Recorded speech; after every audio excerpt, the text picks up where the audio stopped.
Hello guys, welcome back to my channel. మేమైతే ఈరోజు కూరగాయలు ఏం లేనప్పుడు మనం అప్పటికప్పుడు పెసరపప్పు వేసుకోవాలి.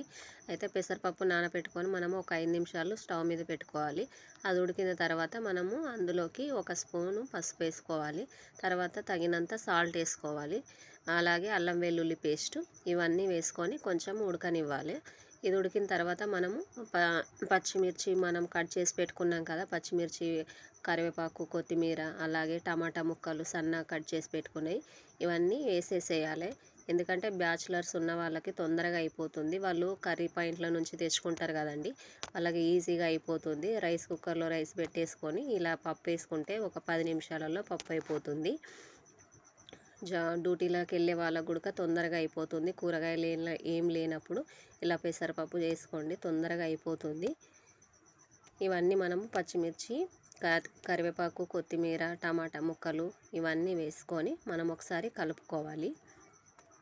మనం కలుపుకున్న తర్వాత ఒక 5 నిమిషాలు మనం ఉడకనిద్దాము. ఇవి ఉడకాల.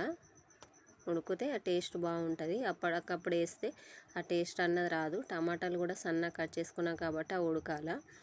అవి ఉడికిన తర్వాత ఒక 5 నిమిషాలు ఇవి ఉడికిన తర్వాత మనము దీన్ని టేస్ట్కు తగ్గట్టు సాల్ట్ గిన సరిపోయిందో లేదో చెక్ చేసుకొని మనం చూసుకొని పక్కన పెట్టేసుకుందాం. ఇప్పుడు ఒక ప్యాన్ తీసుకొని మనము పప్పులోకి నంచుకోవడానికి ఏమన్నా ఉండాలి కదండి, అప్పడాలు కానీ వడియాలు కానీ ఏదన్నా ఉంటే బాగుంటుంది కదా. అయితే మా ఇంట్లో హోమ్ మేడ్ వడియాలండి నేను చేసి పెట్టుకున్నాను.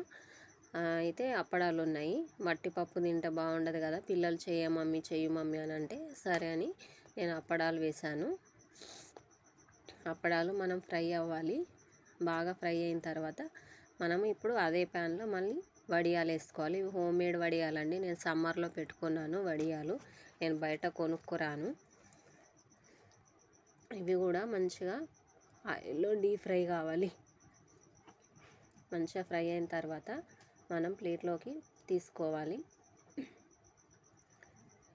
మంచిగా కాలాలి, ఫ్రై కావాలి. ఇవి ఫ్రై అయిన తర్వాత మనము ప్లేట్లోకి తీసుకోవాలి. ప్లేట్లోకి తీసుకున్న తర్వాత ఇగో మా హోమ్మేడ్ రెడీ అయిపోయినాయి అప్పడాలు.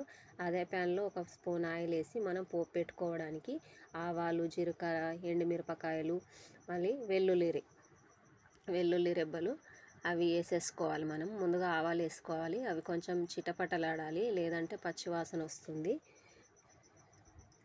ఆవాలు, జీలకర్ర, ఎండుమిర్చి, వెల్లుల్లి రెబ్బలు ఇప్పుడు మనము పోపు పెట్టేసుకోవాలి. పప్పు అన్నది టమాటా పెసరపప్పు రెడీ అయిపోయింది. మా చిన్నది ఆకలి అంటుంది. మేము ఒకసారి టేస్ట్ చూస్తున్నాము. నేను టేస్ట్ చూశాను.